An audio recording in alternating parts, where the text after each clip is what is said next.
We've got this first session here, Key Principles and Roles of Private Equity, Introduction to Private Equity. So where do we start? What's on the menu for this little section? We've got a high-level review of the market for private equity.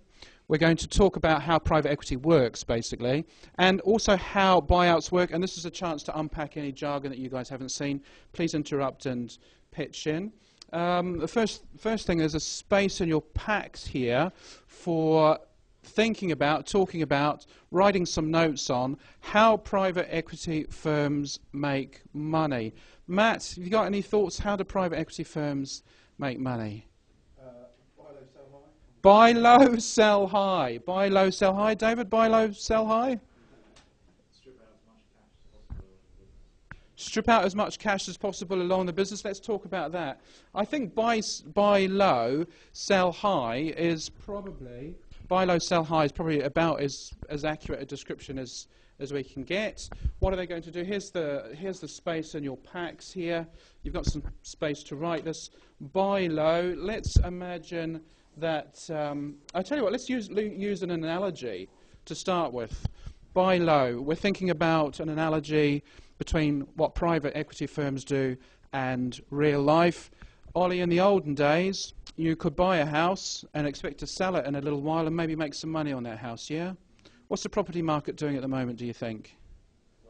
Flagging, isn't it? So I'm not sure that this is a good analogy. What's the market for buying and selling businesses doing at the moment?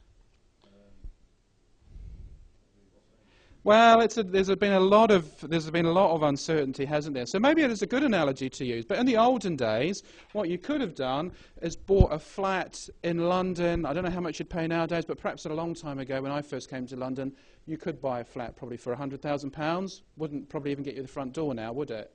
But here we go. Let's imagine we're buying a flat for £100,000, or we're buying a business for 100 million, or whatever our valuation is. And we're going to hope to do what Matt's suggesting we would do: buy low, sell high. So Ollie, let's imagine that we'd sold that business or that flat.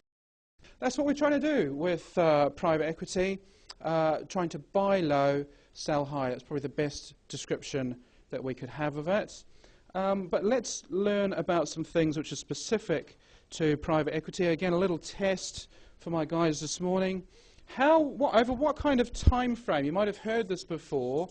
David, I'll ask you, what sort of time frame would private equity be expecting to sell over? You've heard that phrase. They often talk about a 3 to 5 year time horizon.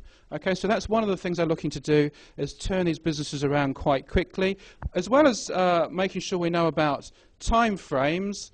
What's affecting that, or what's happening to that time frame? This is the olden days, Ollie, that we're talking about here. The olden days, buy low, sell high. It all works according to plan. You sell over that 3 to 5 year horizon. David, what's happening at the moment, do you think, to that time horizon? The 3 to 5 years is becoming 5 plus. That's absolutely right.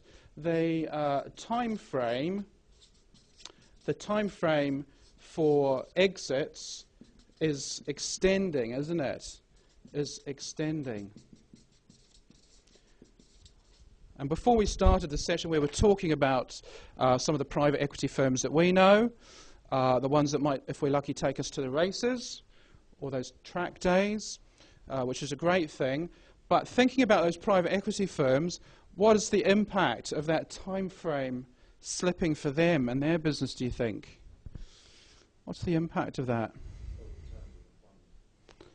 It makes it much harder for them to get their return, isn't it? Okay, one of the things we'll talk about in this session is private equity fees and how they earn their money, but it's harder for them to get a return. Matt knows this. It's all about buying low, selling high. It's all about that. But of course, if those time frames are being pushed out, it's much harder for private equity to get their returns. Ollie, what do you think's been stretching those returns? What's been the main force that's made it difficult for private equity firms to sell in that three? They probably can't get the valuations that they initially modeled. They can't get the valuations, absolutely right.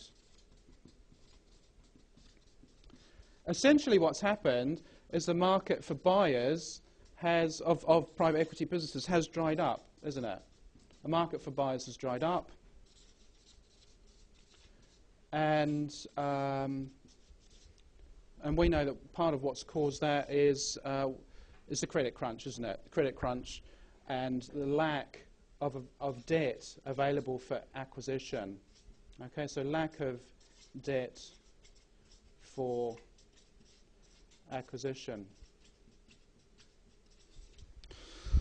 All right, so we're talking about what private equity firms are doing. We know that one of the trends that's affecting the market is the time frames over which they can sell. That's all stretching out because of the credit crunch, because of the lack of availability of debt. Let's think about some other things that are affecting private equity. I tell you what we could do is we could look quickly at the impact of leverage. And I know I've got a reasonably advanced group this morning. In the good old days, Ollie, on your London flat, what kind of mortgage could you get if you're buying a flat for 100,000? What percentage of that price could you?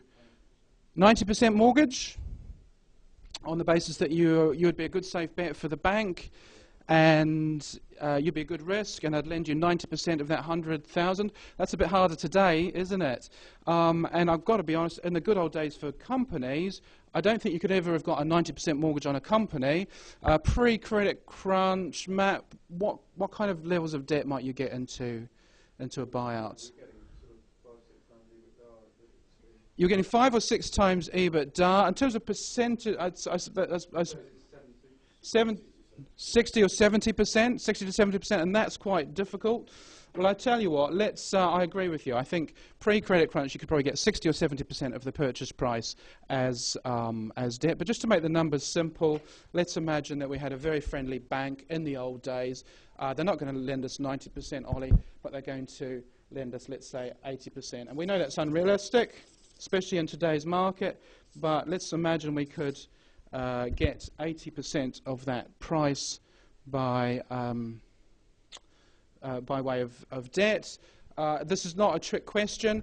Ollie, when we come to sell, again in the good old days in our 3 to 5 years, what we're going to have to do is pay off that debt. Maybe we've paid off a little bit along the way, but let's assume that the business was growing and it needed more debt along the way, perhaps to fund working capital. Let's imagine, just to keep the numbers simple, not a quick trick question, once we sell, repay the debt, Ollie, what's our profit?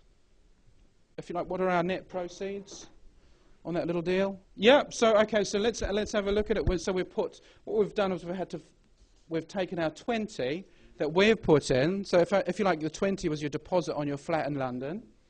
Okay, so we raised 80 in debt. Actually, we could make this 140, just to make sure we don't get too confused with the numbers. We sell at 140, pay off the 80, so we've turned our 20 into 60. Okay?